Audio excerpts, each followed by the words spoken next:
America के अंदर कुछ डॉक्टर्स की टीम है जो इस बात के ऊपर रिसर्च कर रही है। आप लोग ने भी सुना होगा डॉक्टर रेमंड मूडी का नाम, जो लोगों को हिप्नोटाइज करके पास्ट लाइफ में ले जाते हैं।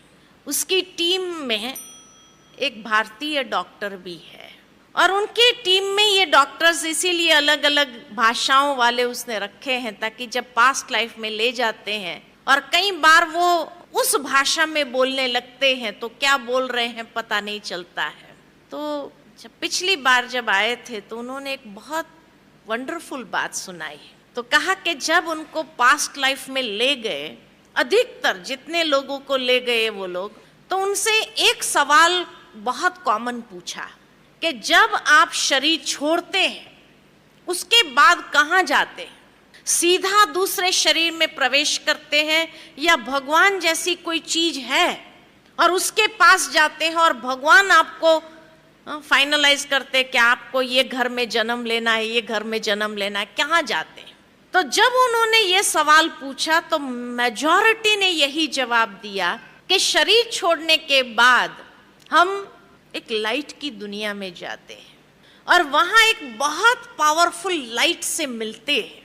शायद वही भगवान था। का कैसे पता चला आपको कि वही भगवान था?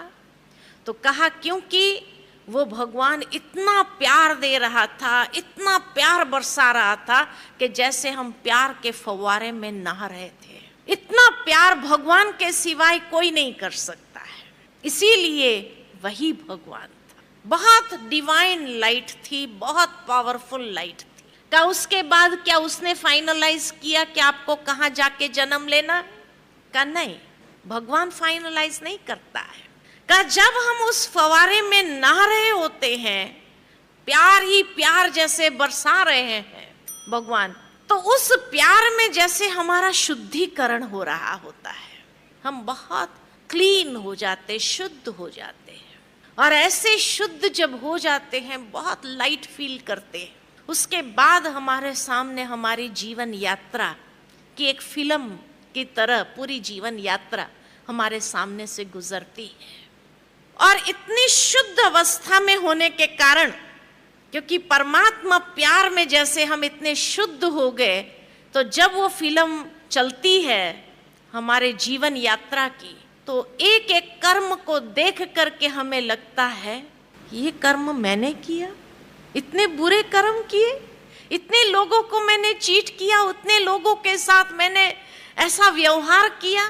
तो एक एक कर्म मेरे सामने जब आता है तो हमें अपने ही कर्मों को देख करके बड़ी शर्मिंदगी महसूस होती है। तो कहा उसके बाद क्या भगवान सजा देता है? कहा नहीं, भगवान सजा नहीं देता, भगवान प्यार ही देता है।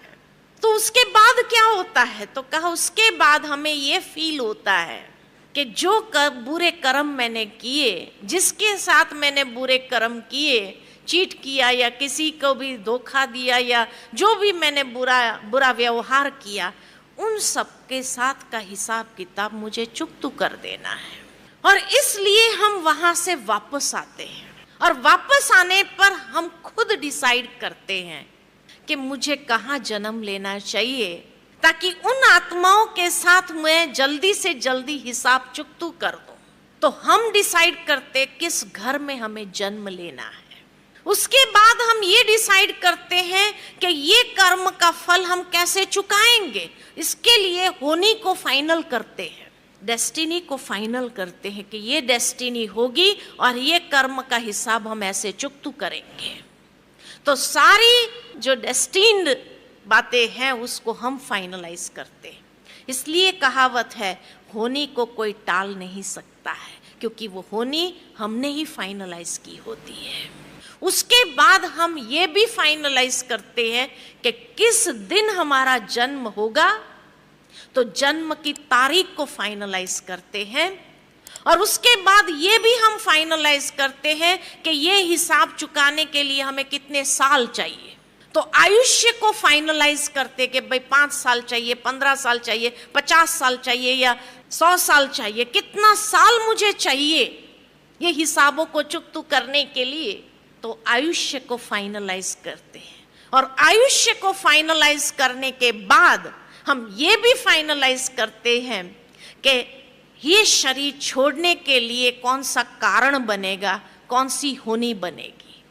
उस मृत्यु का कारण भी हम फाइनलाइज करके फिर उस दिन को भी फाइनलाइज करके हम जन्म लेते हैं या शरीर में प्रवेश करते हैं। इसीलिए कहा जाता है जन्म और मृत्यु की तारीख को कोई बदल नहीं सकता है। दूसरा ये भी कहा जाता है कि जोड़ियां ऊपर से बन के आती है। क्यों ऊपर से बन के आती है? क्योंकि हमने ही फाइनलाइज किया होता है कि कौन सी जोड़ी मुझे चाहिए अपने कर्मों का हिसाब किताब सेटलमेंट करने के लिए। ये हम ही फाइनलाइज करते हैं। का उसके बाद क्या आपको याद रहता है? तो कहा 2 साल तक हमको बहुत अच्छे से याद आता है कि हम किस लिए इस संसार में आए हैं। और उसके बाद जो जो व्यक्ति हमारे सामने आते हैं, हम उसी समय उनको जिस जिसको दुख दिया होता है उनके सामने मुस्कुरा करके उनको सुख देने का प्रयत्न करते हैं। लेकिन जैसे ही हमारी वाचा खुलती है, हमारा मोह क्रिएट होता है परिवार के सदस्यों के साथ, वाचा खुलने के बाद विस्मृति हो जाती है कि हम किस लिए आए। और इसलिए जब होनी होती है, वो होनी को भूल जाते हैं कि ये हमने ही फाइनलाइज किया है। तब ये सवाल आता है कि मेरे साथ ही ऐसा क्यों होता है, भगवान मेरे साथ ऐसा क्यों? भगवान नहीं करता है, हमने खुद ने फाइनलाइज किया है। इतना गुह्य राज स्पष्ट हुआ है ये पास्ट लाइफ रिग्रेशन के माध्यम से।